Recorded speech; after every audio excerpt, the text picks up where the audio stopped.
This is level 1 of Baba Is You, an indie puzzle game created in 2019 by Finnish developer Hempuli. The rules are simple. In fact, they're right there. Baba, that's this guy. Baba is you. Baba is in a little room with the rule wall is stop. This means Baba cannot cross these walls and is consequently trapped in this little box. Lucky for Baba, while the world may be out of reach, the rule is right there. Baba simply needs to make a small adjustment, and suddenly his situation is not quite so dire. From here, Baba can freely access the rest of the puzzle pieces, and quickly the puzzle is solved. This is the first of hundreds of great levels, and that is not hyperbole. Almost every puzzle in this game is witty and well designed, a feat that boggles my mind almost more than the puzzles do. Puzzles are incredibly difficult to make, especially in such quantity. With video games rapidly growing in popularity, new puzzles are created every day, and unfortunately, most fall short of the quality that Baba Is You somehow manages to produce over and over again. As with all aspects of games, there is no perfect formula for creating a puzzle, but there are some core factors that should be considered alongside the creation of any video game puzzle. These factors are not requirements, rather, they are guidelines that can assist in building a truly great puzzle. To start, let's take a step back and look at the fundamentals. A puzzle is, at its heart, a lesson. It is the process of being faced with a challenge or obstacle and learning how to overcome it.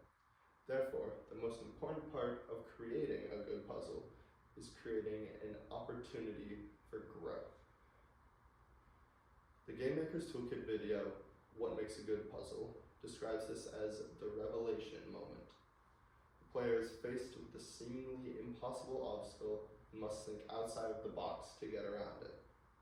They are forced to reconsider their options and how the rules of the game can affect their situation. Once the player puzzles out a solution, they are rewarded with progression and new knowledge serving as a tool in their toolbox.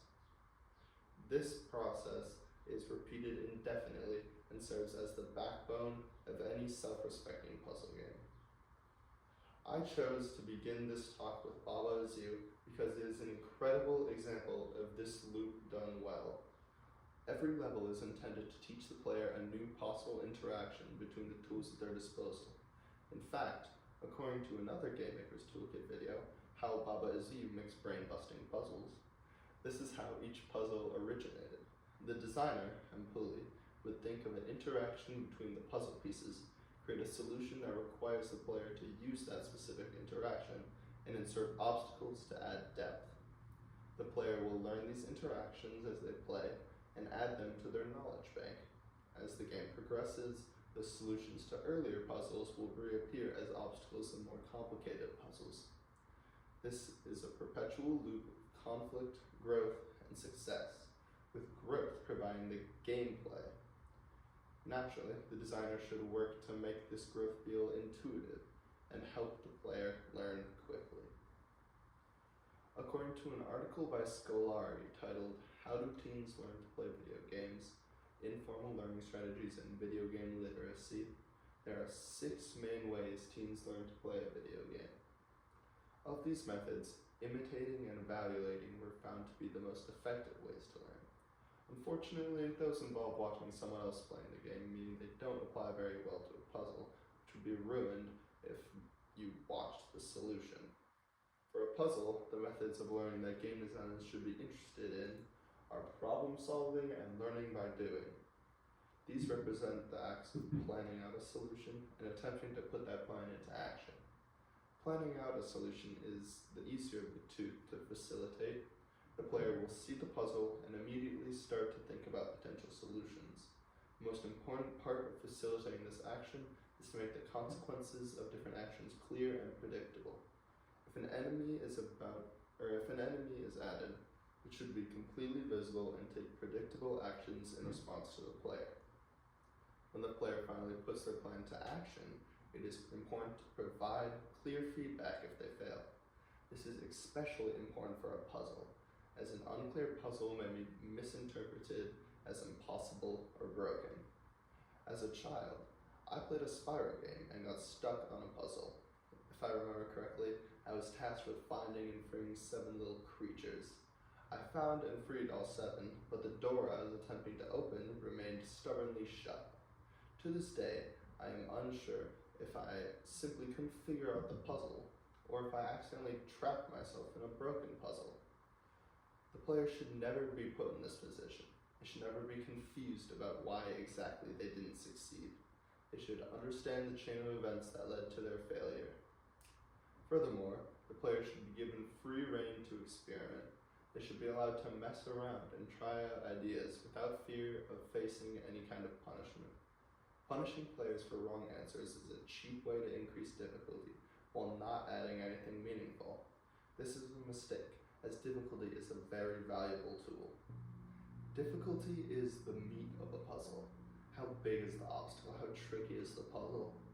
Managing difficulty is arguably the hardest part of designing a good puzzle, but is absolutely vital to creating an enjoyable experience. The article, "No One Likes to Lose: The Effect of Game Difficulty on Competency, Flow, and Enjoyment" by Megan Pusey, consists of an experiment designed to measure enjoyment and competency as a response to difficulty. What they found is that in order to maximize joy, the game must fulfill a challenge-skill balance, keeping the challenge presented balanced with the skill of the player. This makes sense. The player should not be frustrated with extreme challenges or put to sleep with too little resistance. However, the experiment also found that the optimal balance is not perfectly equal between challenge and skill. Players tended to enjoy themselves more when their skill was slightly greater than the challenge they faced. The game used for the study was Bloons Tower Defense 4, a strategic tower defense game that shares many similarities with a traditional puzzle game. The findings of the study, therefore, translate very well to the puzzle genre. This means to maximize enjoyment, the difficulty of the puzzle should be slightly lower than the skill of the player. Once again, Baba Is You is a beautiful example of this done well. It does this by only requiring a few of the levels in an area to be beaten. So if 1 or 2 levels particularly stump the player, they are free to skip them and move on to the next area. Managing the difficulty of a game is never going to be easy, but the task becomes nearly impossible if the puzzle designer is unable to judge whether a puzzle is the right difficulty for a given point in the game. The article, "The Puzzle Challenge Analysis Tool," also written by Megan Pusey, details a framework for estimating the difficulty of a puzzle. Puzzles are too subjective for the tool to be totally accurate. The individual parts are useful for understanding what causes difficulty and how to tweak it. Some of the most impactful characteristics on difficulty are, as said by Pusey, players can solve the puzzle using extraneous actions and moves, meaning the player either are or are not limited in the number of actions they can take, and whether or not there are multiple solutions to a puzzle. Limiting the number of actions adds another layer of complexity, forcing the player to not only find a solution, but find one that works quickly. This can be done through a specific action counter, a time limit, or a more creative method like a room slowly filling with water. The designer must be careful with this, though, as it can stop the player from being able to experiment and learn. Creating multiple solutions, on the other hand, needs to be tailored to the puzzle. It depends on the specific laws of the game. For example, a game like The Witness is very structured and uses mazes that only allow a single solution, while a game like Untitled Goose Game is more freeform and allows for multiple solutions for a single obstacle. Neither of these games are wrong for choosing to make puzzles the way they did. They simply use it as a tool to balance difficulty to the appropriate level. As important as adjusting difficulty is, it is only part of a larger goal: promoting enjoyment. The reason a player plays a game is to enjoy themselves, and if the players aren't having fun, they will stop playing. According to Player Video Game Interaction, a systematic review of current concepts, The two most studied and impactful game characteristics that directly impact enjoyability are the difficulty and the narrative. Difficulty is important for all the same reasons mentioned earlier. It provides a challenge, it keeps the player engaged, and managing it correctly keeps the player from becoming bored or overwhelmed. While playing a puzzle game, the character's skill will grow naturally. Therefore, the difficulty of the puzzles must grow with it. Rather than creating a constant increase in difficulty, the article concluded that players tend to enjoy themselves more when the rise in difficulty is varied and follows an irregular pattern. Narrative, on the other hand, serves to get the player invested. It provides motivation and immersion, causing the player to care about playing the game. Puzzles are hard, and struggling to solve them can be very discouraging.